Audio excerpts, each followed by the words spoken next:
a Venezia per il fine settimana. Calli e Campielli tornano ad animarsi dopo la prolungata chiusura, ma tra gli addetti al turismo non tutti sono entusiasti. Rilanciare il lavoro e l'economia per completare l'uscita dal Veneto della pandemia. Il presidente Zaia fa il punto della situazione in Veneto alla luce dell'accelerazione della campagna vaccinale. È bello tornare lentamente alla normalità, sono in molti a pensarla così nel primo weekend con i centri commerciali aperti. Un tender di 2 metri in Balia delle Onde è andato alla deriva con a bordo una coppia di 65-58 anni tedeschi salvati dalla Guardia Costiera. Il ministro veneziano Renato Brunetta ha annunciato che è stata trovata la soluzione per non far fallire le imprese del Mose, il plauso del presidente di Confindustria Marinese. A 29 anni dalla morte di Giovanni Falcone a Dolo si svolgerà una commemorazione per non dimenticare quanto accaduto, parla un membro della scorta. Alla presenza del Presidente della Camera Fico e del Ministro Franceschini, la premiazione che ha inaugurato ufficialmente la mostra della Biennale.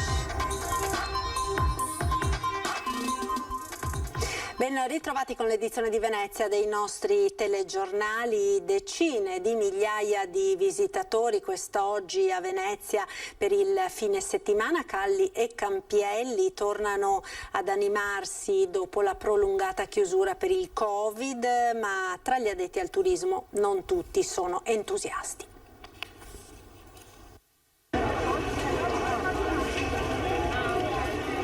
Forse l'unico motivo per cui oggi non sarebbe corretto parlare di assalto a Venezia è che negli ultimi anni questa città è stata attraversata veramente da folle immense di turisti, 20, 25, 30 milioni all'anno. Ma decine di migliaia di persone che convergono contemporaneamente nello stesso punto, come è accaduto a Venezia in questo fine settimana, rappresentano comunque un bel numero, anche per una delle capitali del turismo di massa. Alle mie spalle uno scenario che avevamo quasi dimenticato, una piazza San Marco che è tornata a popolarsi. Sono aperti i musei, è aperta la basilica, sono aperti quasi tutti i locali della piazza. In realtà però non tutti coloro che lavorano col turismo si dicono entusiasti della giornata. Come sta andando la giornata? Male. Nessuno vuole fare giri in gondola? Pochissimo. Siamo in 4 qua, ci dobbiamo ancora muovere. Si vende niente? Quasi niente. Ma come mai? Questi sono tutti veneti. Cosa prendono un souvenir per portarlo a Vicenza? Ci vogliono gli stranieri. E allora andiamo a conoscere chi è arrivato oggi a Venezia, pescando a caso tra Piazza San Marco e il Ponte di Rialto. Di dove siete? Di Sanremo. Quando siete arrivati? Ieri. Quanto rimarrete? Una settimana. Da dove arrivate? Bologna. Bologna, 100 di Ferrara. Bolognese. Quanto rimarrete qui a Venezia? Solo un giorno. È proprio una toccata e fuga. Toccate e fuga. Il fatto che ancora ci sia un po' di Covid in giro vi preoccupa? Ma direi di no, soprattutto per il fatto che man mano anche noi ragazzi ci stiamo vaccinando. Where are you from? Luxembourg. Questa ragazza è arrivata da Lussemburgo assieme a 3 amici e si fermerà in città per 3 giorni. Come spesso accade, a Venezia si mescolano nazionalità diverse. Where are you from? I'm from Turkey. And you? From France. I'm from Ireland. Ma perché siete tutti di diverse nazionalità? Stiamo studiando un master di sostenibilità e management energetico alla Bocconi. Ah, e oggi avete deciso di fare una gita? Quanto rimanete? 2 giorni. Ed ora il rilancio dell'economia e del lavoro, secondo il presidente della Regione del Veneto Luca Zaia, che fa il punto alla luce dell'accelerazione della campagna vaccinale in Veneto. La luce in fondo al tunnel appare più vicina. Il Veneto è pronto ad avviare la fase di ripartenza post-pandemia grazie soprattutto ad una campagna vaccinale che, forniture di dosi permettendo, ha registrato nelle ultime settimane una vigorosa accelerazione. Sopra gli 80 anni abbiamo vaccinato il 98% dei cittadini, dai 70 ai 79 anni l'84% dei cittadini, sono dati eccezionali. I 60-69 anni siamo ormai al 78% e crescono bene anche i 50-59 anni che sono al 68%, un po' di meno i 40 anni ma hanno anche pochi posti in agenda per prenotarsi. Direi che sta andando bene. Ovviamente noi abbiamo aperto prima degli altri a fascia d'età più giovani perché stiamo vaccinando molto. Le nuove linee guida sulla campagna vaccinale appena emanate dal generale Figliuolo prevedono peraltro il graduale passaggio da vaccinazioni effettuate in maniera centralizzata ad un sistema delocalizzato, prevalentemente a domicilio. In questo ambito, per i soggetti più fragili, la Federazione Nazionale Ordini Professioni Infermieristiche ha sottoscritto un protocollo con Regioni e Ministero della Salute. Dopo quella sanitaria, poi, la seconda priorità sarà quella di far ripartire l'economia. Noi dobbiamo pensare a chi ha perso il lavoro, una persona su 4 a livello nazionale ha perso il lavoro. Noi abbiamo perso almeno 40.000 posti di lavoro e questo la dice lunga sulla priorità. La priorità è il lavoro, far ripartire l'economia e se ne viene fuori con sicuramente i fondi del recovery, gli investimenti eccetera, ma anche lasciando libere le persone, le nostre imprese. Lo vediamo qui a Venezia. Era vuota e adesso si comincia a rivedere movimento, gli alberghi sono aperti, penso che questo sia il bel segnale. Biennale e Salone Nautico, i due grandi eventi in programma in questi giorni, danno un po' di respiro agli alberghi del centro storico di Venezia. Da oggi anche i centri commerciali possono tornare a lavorare nel fine settimana e infatti si vedono già i parcheggi pieni dalle prime ore del mattino perché tra la gente c'è tanta voglia di tornare a fare shopping e ad avere un po' di normalità. Dopo oltre un anno di restrizioni, lockdown, coprifuoco, sembra essere passato il timore del contagio. Un po' per la campagna vaccinale che prosegue, un po' per l'arrivo della bella stagione, un po' perché c'è consapevolezza. E anche un giro al centro commerciale nel fine settimana sembra un traguardo raggiunto. Chi per un motivo, chi per un altro. Era ora. Un attimo di libertà, un po' di più di tranquillità, ecco, questo è. Speriamo bene di andare avanti e di cercare di migliorare, che la gente non abusi di questo e di poter tornare un po', non dico al massimo subito alla normalità, ma insomma qualcosa di abbordabile adesso. Almeno riusciamo a fare delle commissioni che durante la settimana non c'era possibile, per lavori o impegni vari. Che lavoro tra la settimana? È solo il weekend libero, io e anche mia figlia per venire, se no optiamo per fare acquisti. Per me hanno aspettato troppo, di la verità, perché come c'erano altre cose aperte potevano aprire anche di sabato, c'era meno confusione alla fine.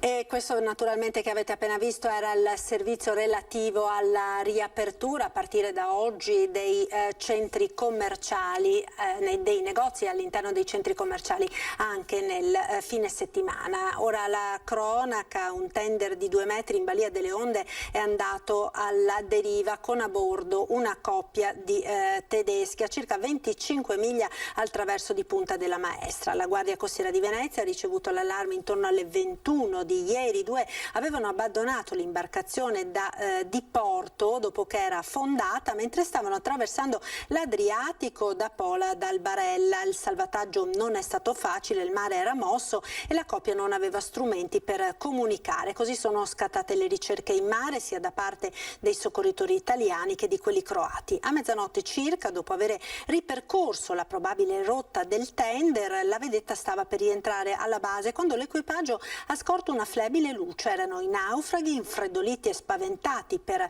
la traumatica esperienza. Fortunatamente però erano in discrete condizioni, sono stati trasportati quindi a Venezia e con l'idroambulanza ricoverati all'ospedale civile.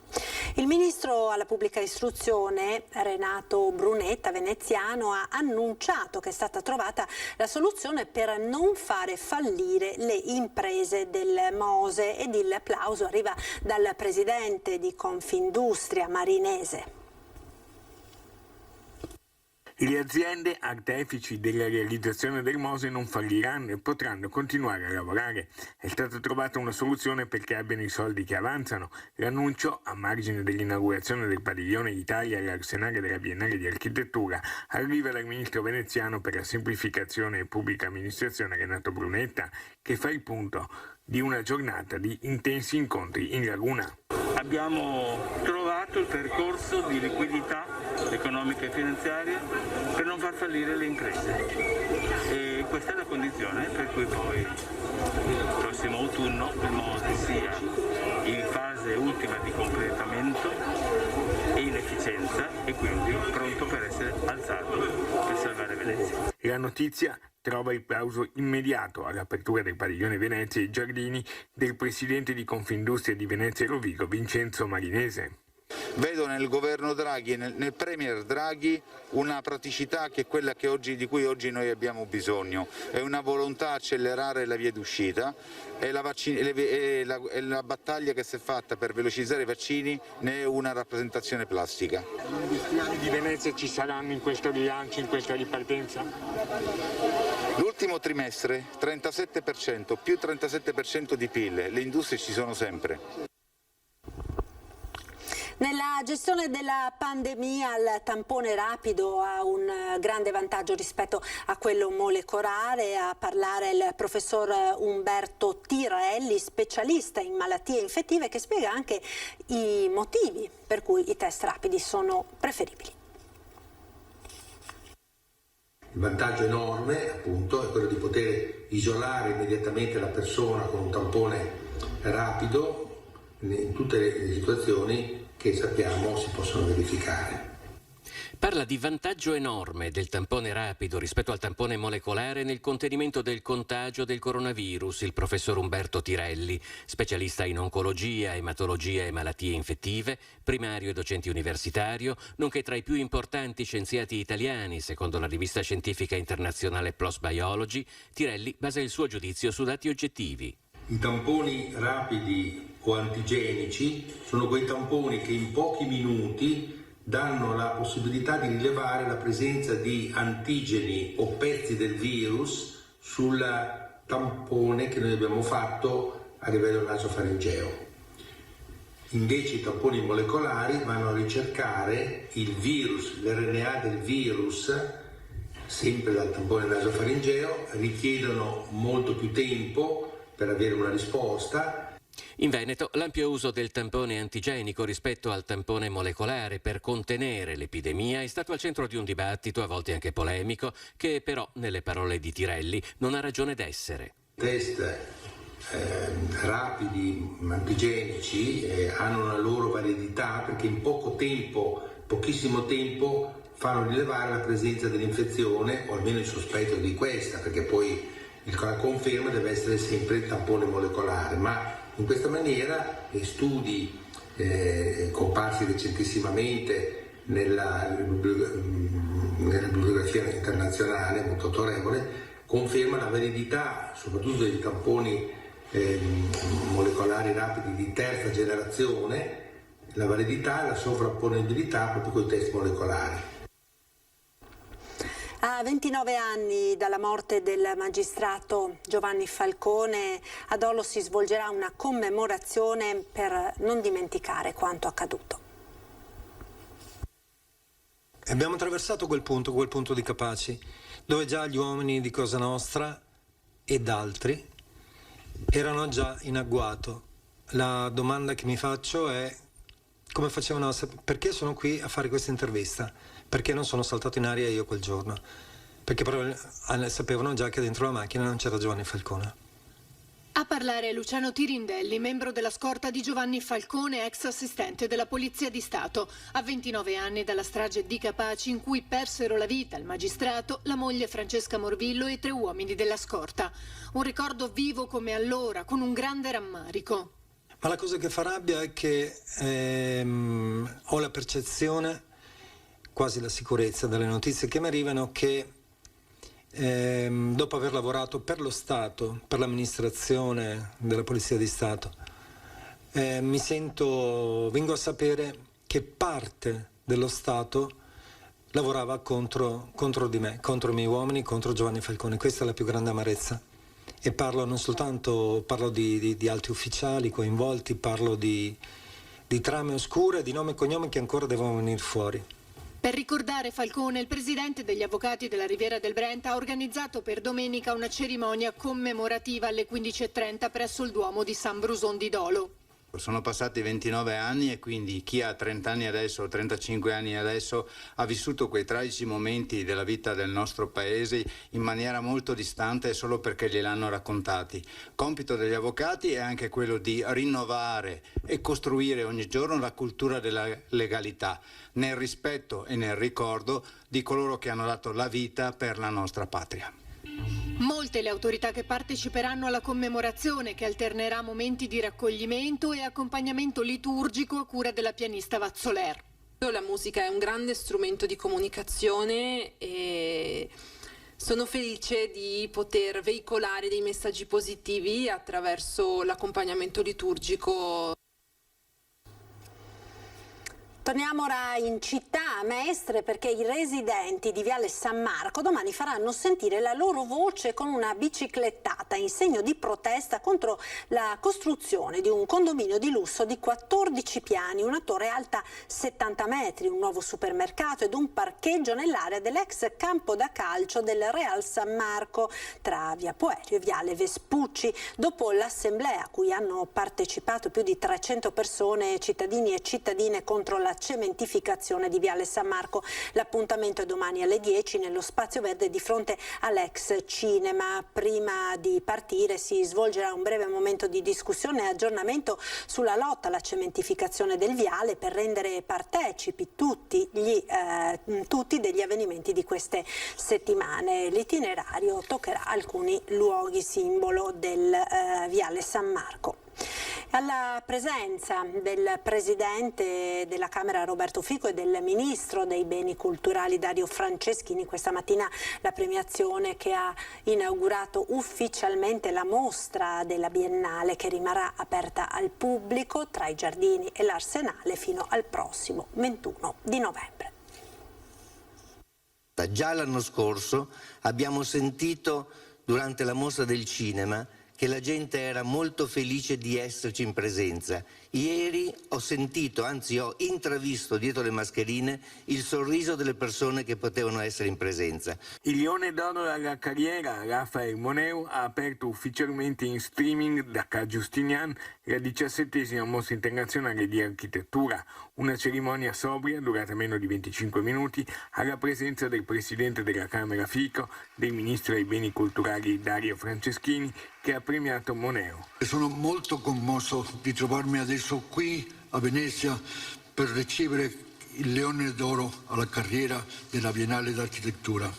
Ero ancora un giovane architetto, borsista dell'Accademia di Spagna a Roma, quando venni qui per la prima volta.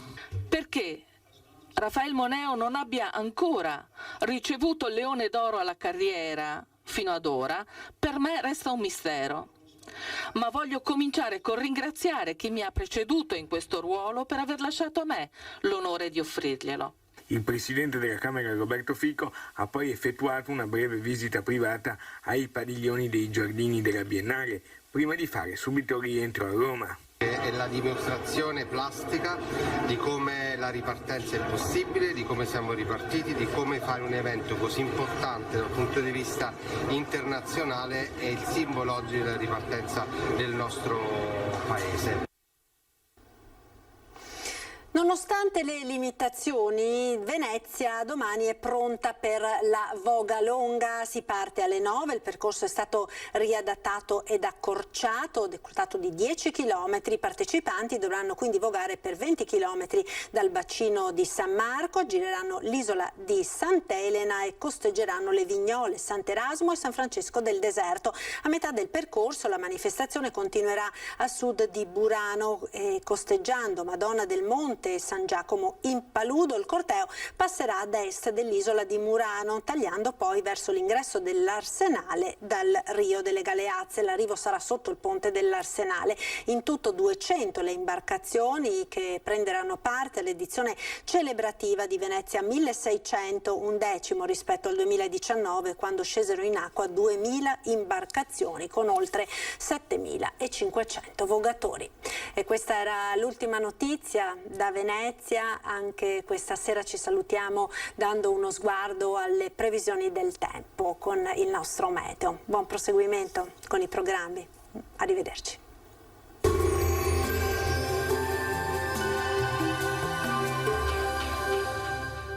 Il piccolo scavo è specializzato nella realizzazione di impianti fognari, sottoservizi per utenze e adeguamento fognario alla rete consortile. Bentrovati al meteo. Correnti instabili causano una certa variabilità sul nostro territorio che sta vivendo un mese di maggio alquanto incerto dal punto di vista meteorologico. Vediamo dunque insieme il dettaglio. Sul Veneto la grafica di domenica 23 evidenzia una diffusa instabilità. Al mattino avremo ampie schiarite soleggiate, ma con il passare delle ore più nubi sui monti e prime precipitazioni che con il passare delle ore potrebbero interessare localmente anche le aree di pianura. Temperature minime tra 11 e 13 gradi, valori massimi compresi invece tra i 16 e i 22 gradi. Ci spostiamo ora sul Friuli Venezia Giulia, dove avremo poche novità, alternanza anche qui di momenti soleggiati con altri decisamente più piovosi. Temperature minime tra 11 e 15 gradi, massime sui 16-20 gradi. Infine uno sguardo alla situazione del Trentino Alto Adige, tanto sole sui settori meridionali della regione, qualche acquazzone invece altrove. Temperature minime intorno ai 10-12 gradi, massime sui 20 all'incirca. Dal meteo per ora è tutto, vi auguro un buon proseguimento con Antenna 3.